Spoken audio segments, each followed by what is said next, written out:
जय श्री कृष्ण दोस्तों, हर हर महादेव। मैं पूनम पांडे आप सभी लोगों का शक्तिकुंज चैनल पे बहुत बहुत स्वागत करती हूँ।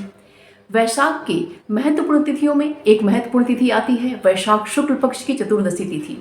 वैशाख शुक्ल पक्ष की चतुर्दशी तिथि को नरसिंह चतुर्दशी अर्थात इस दिन नरसिंह जयंती मनाई जाती है। नरसिंह जयंती के दिन भगवान विष्णु ने नरसिंह का अवतार धारण किया था। भगवान विष्णु का यह चौथा अवतार माना जाता है। भगवान विष्णु ने नरसिंह अवतार भक्त प्रहलाद की रक्षा के लिए और राक्षस हिरण्यकश्यप के वध के लिए उन्होंने धारण किया था।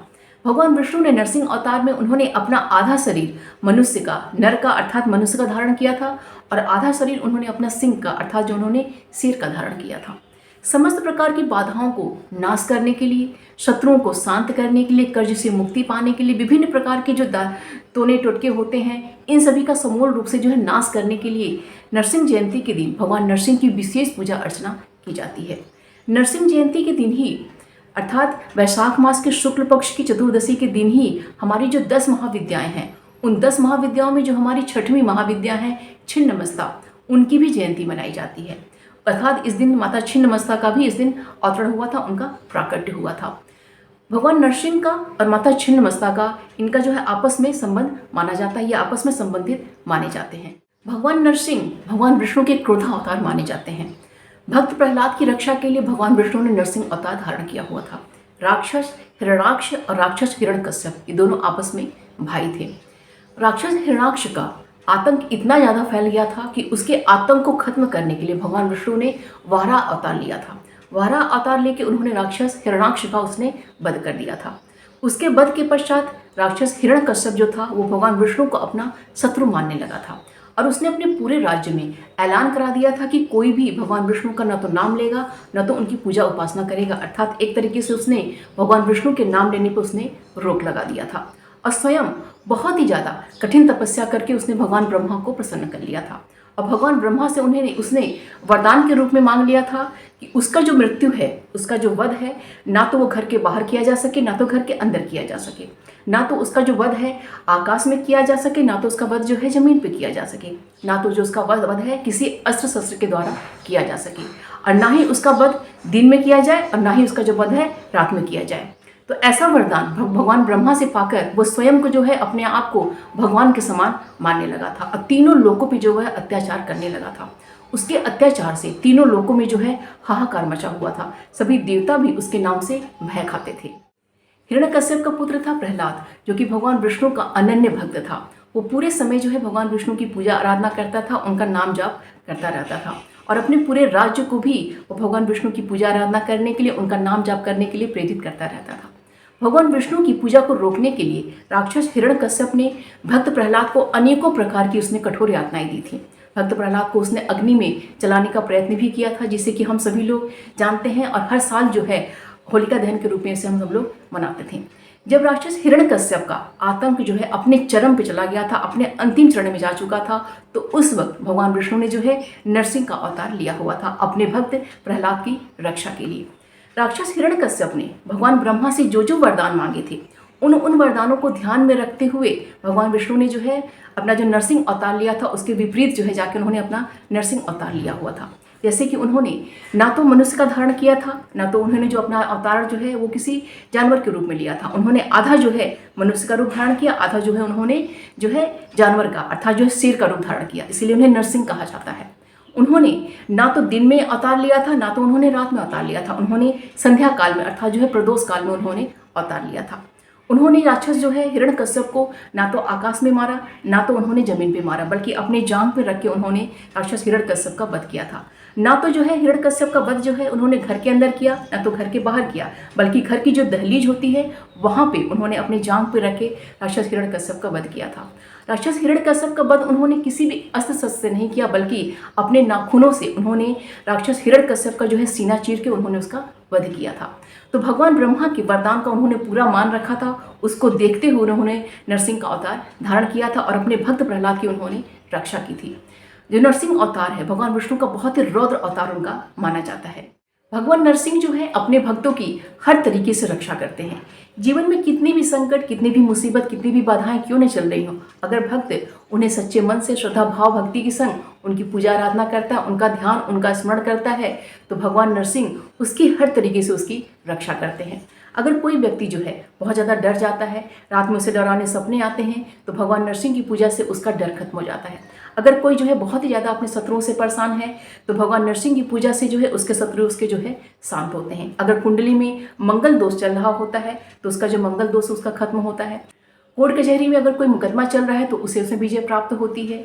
जो नकारात्मक ऊर्जा होती है वो खत्म होती है। व्यक्ति जो है एक सकारात्मक ऊर्जा ग्रहण करता है और उसके आत्मबल में, उसके मनोबल में जो है वृद्धि होती है। और इसके साथ ही साथ भगवान नरसिंह के मंत्रों का जाप करने से तंत्र मंत्र, जादू टोने टोटके जो होते हैं उन सभी का जो है नाश होता है। भूत प्रेत का जो डर होता है वो खत्म होता है। इसके साथ ही साथ जो अकाल मृत्यु का भय होता है वो खत्म होता है। असाध्य जो रोग होते हैं उनका नाश होता है और जो जीवन है बिल्कुल शांत और सुखमय व्यतीत होता है। भगवान नरसिंह की पूजा हर तरीके से लाभ प्रदान करती है। 2025 वैशाख शुक्ल पक्ष की चतुर्दशी तिथि का प्रारंभ 10 मई दिन शनिवार की शाम में 5:29 से हो रही है और यह तिथि अगले दिन 11 मई दिन रविवार की रात्रि में 8:01 पे जो है समाप्त हो जा रही है। उसके पश्चात जो है पूर्णिमा तिथि प्रारंभ हो जा रही है। तो उदया तिथि के आधार पे जो नरसिंह जयंती है वो 11 मई दिन रविवार को मनाई जाएगी। इस्कॉन मंदिर में भी नरसिंह जयंती जो है 11 मई दिन रविवार को ही मनाई जाएगी। नरसिंह जयंती मनाने के लिए देखिए, वैशाख शुक्ल पक्ष की चतुर्दशी तिथि हो, उस दिन जो है शनिवार का दिन हो और उस दिन जो है स्वाति नक्षत्र का संयोग प्राप्त हो, तो सबसे ज़्यादा शुभ और सबसे ज़्यादा उत्तम माना जाता है। तो 2025 में हमें शनिवार का दिन प्राप्त नहीं हो रहा, बल्कि हमें रविवार का दिन प्राप्त हो रहा है। लेकिन इस दिन जो है पूरे दिन और पूरी रात्रि जो है हमें स्वाति नक्षत्र प्राप्त हो रहा है, जो कि अत्यधिक शुभ है। तो 11 मई दिन रविवार को रवि योग का संयोग भी हमें प्राप्त हो रहा है और रवि योग जो है दोपहर में 1:27 से प्रारंभ हो जा रहा है, जो कि पूरे दिन फिर है, पूरी रात्रि है। और अगले दिन 12 मई दिन सोमवार की सुबह में 5:17 पे जो है रवि योग समाप्त हो रहा है। तो सब मिला के इस बार की जो नरसिंह जयंती है वो बहुत ही शुभ योगों में संपन्न हो रही है। भगवान विष्णु में श्रद्धा और भक्ति रखने वाला हर व्यक्ति जो है नरसिंह चतुर्दशी का व्रत अवश्य करता है। तो यह जो व्रत है बिल्कुल एकादशी व्रत की तरह यह व्रत किया जाता है, अर्थात व्रत के ठीक एक दिन पहले जो है एक समय सात्विक जो है अन्न ग्रहण किया जाता है, अर्थात एक समय ही भोजन किया जाता है। और जिस दिन व्रत होता है उस दिन जो है वो फलाहार करके, जल आदि ग्रहण करके ये जो व्रत करता है। इस व्रत में जो है अन्न, किसी प्रकार का भी अन्न खाना वर्जित माना जाता है। जैसे एकादशी के व्रत में रात्रि जागरण करने का नियम है, ऐसे ही नरसिंह जो है चतुर्दशी का जो व्रत होता है इसमें भी जो है रात्रि जागरण करने का नियम होता है। जैसे व्रत के अगले दिन एकादशी का जो पारण मुहूर्त होता है तो उस पारण मुहूर्त में ही व्रत को खोलना होता है, ऐसे इस व्रत में भी जब अगले दिन जो नरसिंह चतुर्दशी का जो पारण मुहूर्त होता है उस पारण मुहूर्त में ही व्रत को खोलना होता है। अब व्रत खोलने से पहले जो है भगवान नरसिंह का पूजन किया जाता है, उनका विसर्जन किया जाता है और ब्राह्मण को जो है कुछ दान आदि का कार्य करके फिर ही जो है इस व्रत का पारण किया जाता है, अर्थात अपने व्रत को खोला जाता है। अगर आपके घर में भगवान नरसिंह की मूर्ति और फोटो आदि नहीं है तो आपके घर में जो भी भगवान श्री रामचंद्र जी की फोटो हो, भगवान कृष्ण की फोटो हो, भगवान श्री हरिनारायण की, भगवान विष्णु की जो भी विग्रह मूर्ति आपके पास फोटो हो, उसमें जो है भगवान नरसिंह का जो है आप ध्यान करके, उनका आवाहन करके आप इस पूजा को बहुत ही सुगमता के संग कर सकते हैं। नरसिंह जयंती के दिन स्नान के समय आंवले का चूर्ण या फिर आंवले का रस लगाना बहुत ही ज़्यादा शुभ माना जाता है और इस दिन मिट्टी से स्नान करने का भी नियम है। इस दिन जो स्नान ध्यान के बाद जो व्रत का संकल्प है वो मध्याह्न काल में अर्थात दोपहर के समय में लिया जाता है। तो दोपहर में जो संकल्प लेने का जो मुहूर्त है वो सुबह में 10:35 से लेकर दोपहर में 1:27 तक जो है हमारा संकल्प का समय है। उसके पश्चात जो है इनका जो पूजन है वो संध्या काल में अर्थात प्रदोष काल में किया जाता है।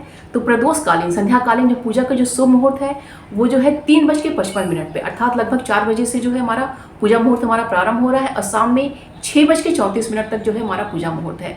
तो 3:35 से लेकर शाम में 6:34 तक जो है हमारा पूजा का संध्याकालीन प्रदोषकालीन पूजा का हमारे मुहूर्त है। तो इस व्रत का 11 मई दिन रविवार को जो हमारा नरसिंह जयंती है इसका जो पारण है वो 12 मई दिन सोमवार को किया जाएगा। तो उस दिन जो पारण का मुहूर्त है वो सुबह में 5:17 के बाद जो है आप किसी भी समय जो है आप पारण अपना कर सकते हैं। नरसिंह जयंती के दिन भगवान नरसिंह को तो देखिए अपनी श्रद्धा, अपनी सामर्थ्य, अपनी भक्ति के अनुसार आप कुछ भी जो है नैवेद्य उन्हें आप अर्पित कर सकते हैं। लेकिन भगवान नरसिंह जो है भगवान विष्णु के क्रोधा अवतार माने जाते हैं, तो उन्हें जो है ठंडी वस्तुएं, जो ठंडी जिनकी तासीर होती है, वो उन्हें अर्पित करने का प्रयत्न किया जाता है। जैसे जो है इस दिन उन्हें मीठा जो है शरबत अर्पित किया जाता है, उन्हें ठंडा ठंडा जल अर्पित किया जाता है, इन्हें जो है बेल का शरबत उन्हें अर्पित किया जाता है, इन्हें सत्तू अर्पित किया जाता है, इन्हें तरबूज है, खरबूज है, अन्य जो है ग्रीष्म ऋतु के जो फल हैं वो उन्हें अर्पित किया जाता है। और इसके साथ ही साथ उन्हें दही और मक्खन भी अर्पित किया जाता है। इसके अतिरिक्त उन्हें लड्डू, नारियल और मीठा पान जो है ये भी उन्हें अर्पित किया जाता है। जिन जिन वस्तुओं का उन्हें हम भोग अर्पित करते हैं, उन्हें नैवेद्य हम अर्पित करते हैं, इन्हीं वस्तुओं का हम दान भी आप कर सकते हैं। नरसिंह जयंती के दिन भगवान नरसिंह की चालीसा का पाठ किया जाता है, उनके मंत्रों का जाप किया जाता है, उनके जो है 108 नामों का पाठ किया जाता है, उनके बहुत ही अच्छे अच्छे स्तोत्र हैं उनका पाठ किया जाता है, नरसिंह कवच का पाठ किया जाता है। और भगवान नरसिंह के मंत्रों से हवन भी इस दिन किया जाता है, क्योंकि इस दिन नरसिंह जयंती के दिन हवन करना बहुत ही ज़्यादा अच्छा परिणाम देता है। तो या तो जो जिस मंत्र का आप जाप करिए उसी मंत्र से जो है आप भगवान नरसिंह का हवन कीजिए, या फिर अगर जो 108 नाम है भगवान नरसिंह के, उन नामों से भी भगवान नरसिंह का हवन आप कर सकते हैं। कहने का तात्पर्य है कि छोटा या बड़ा जैसे भी कीजिएगा, लेकिन इस दिन जो है हवन करने का अवश्य प्रयत्न कीजिएगा, क्योंकि वो बहुत ही अच्छा परिणाम देता है। जीवन में चल रहे सभी प्रकार की परेशानियों को दूर करने के लिए, समस्त प्रकार की जो संकट हैं, बाधाएं हैं, उनका नाश करने के लिए जो है नरसिंह चतुर्दशी का व्रत अवश्य कीजिएगा। और इस दिन जो है भगवान नरसिंह का ध्यान, उनका आवाहन, उनका पूजन अवश्य कीजिएगा, और एक छोटा हवन आप लोग अवश्य कीजिएगा। ये आपको बहुत ही अच्छा परिणाम देगा। तो उम्मीद करती हूँ कि यह वीडियो आप सभी के लिए बहुत ही हेल्पफुल होगा। वीडियो जरा सा पसंद आएगा तो लाइक करिएगा, शेयर करिएगा। चैनल पर अगर नए हैं तो प्लीज़ चैनल को सब्सक्राइब अवश्य कर लीजिएगा, और कमेंट बॉक्स में जय श्री कृष्ण या हर हर महादेव अवश्य लिखिएगा। मिलते हैं अगले वीडियो में। अपना और अपनों का ख्याल रखिएगा। जय श्री कृष्ण, हर हर महादेव।